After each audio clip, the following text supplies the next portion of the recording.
Hi. So in this episode, I want to talk about serialization and show you what I used to use and why I'm switching to protocol buffers. So here is what I used to use. I'm using Cbor, which is a very neat format and library. And it has this tagging mechanism. So you can define tags. In this case, I have here a long list of tags. Then you have to register the tags, like in this init function. And then you can use Cbor to serialize the structures in Go directly. So if I have, say, admin message as a structure, it has a title, it has an info, it has a priority, which is a special message priority. If these are tagged, then I can just use Cbor to directly serialize this structure.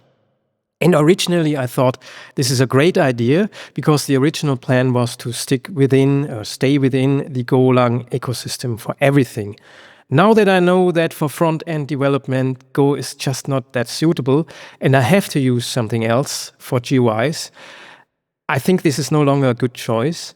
And the reason is that this is just too tightly integrated with Go. Now, of course, Cbor is a standard, and in theory, I can reverse engineer all that. If I write a Go struct, in the end, all the data is written by Cbor, and Cbor is a standard, so I could read that in another language. But in practice, that it would be a very error-prone and cumbersome activity.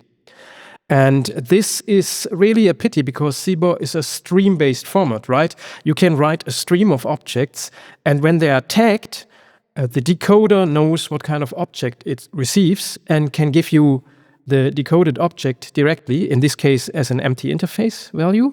And then you can directly check the type, as usual, in a large type switch, and get back to the actual message, in this case, the Go struct, directly, without any intermediary steps. That's so great. And of course, it's also very fast. But because of this tight integration, I need to change this. And now I'm using basically the same definitions in a protocol buffer. Now, I looked this up, and what everybody kind of advises against is to use the protocol buffer structures directly in the data layer, in the business logic of your application. So I still have the structs, and that means, unfortunately, I have to translate between the two. And that, of course, will make things very slow. So I define basically the same as in the structs as protocol buffer definitions. For instance, here an org has a universal user ID or something like that. It has a string, it has what I call a skeleton, that's something internal, and an info and users as strings and so on, usernames in this case. And what I call a pict is a picture location, basically a URL where the picture is located. Now, and subscriptions and so on. Now I can compile this very easily. I set this up in a way that it's very straightforward. So if I go into protocol, I have a Mage file.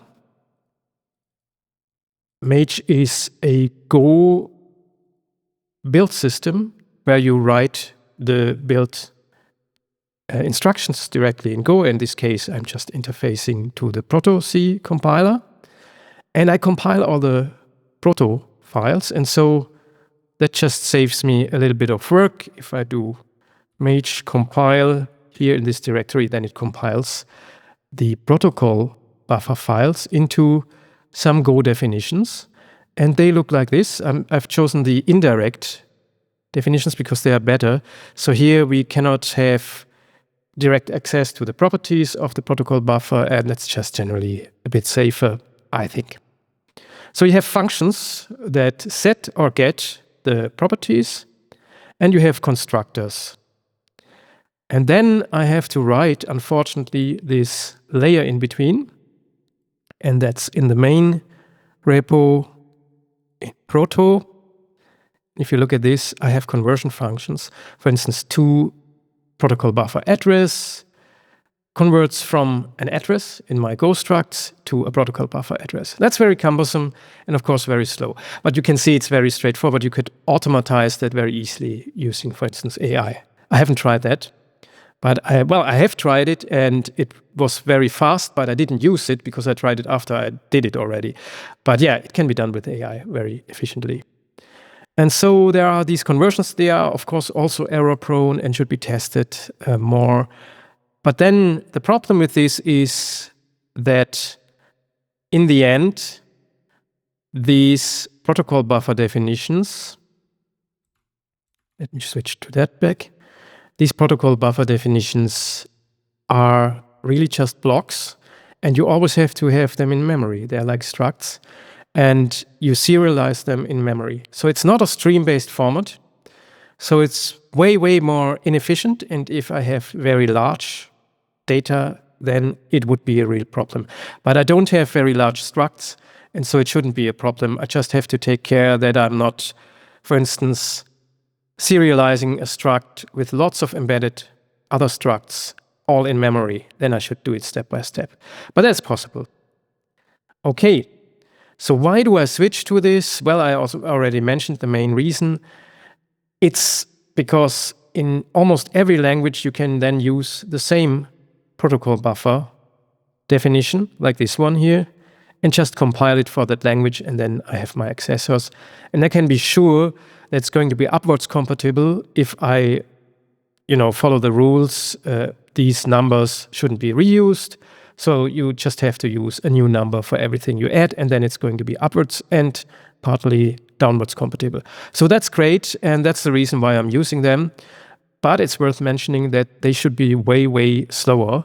And I haven't switched my main transport mechanism to that yet, because as you can see, that's going to be a lot of work, because I have to translate not only the Cbor serialization to the protocol buffer serialization, I also have to translate from my structures back and forth to protocol buffers, which is what is recommended for larger projects, because if you don't decouple the serialization layer and the protocol from the internal representation, you get into troubles in the long run when the two diverge.